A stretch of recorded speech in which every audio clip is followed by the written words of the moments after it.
కూచిపూడి అన్న పదం కొత్త ఆట నేర్చిందా పాపలాంటి లేత పదం పాఠశాలగా కూనలమ్మ జానపదం పల్లె దాటి వచ్చిందా చవళిల జానతనం పాట చూపగా కుంచెలో దాగే చిత్రాలు ఎదురొచ్చేలా అంతటా ఎన్నో వర్ణాలు మంచులో దాగే చైత్రాలు బదులిచ్చేలా ఇంతలా ఏవో రాగాలు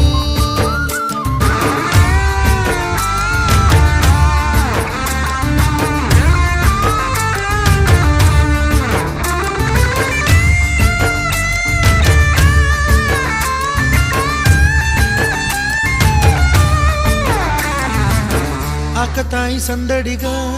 ఆగలేని తొందరగా సాగుతున్న ఈ పయనం ఎంతవరకో రేపు వైపు ముందడు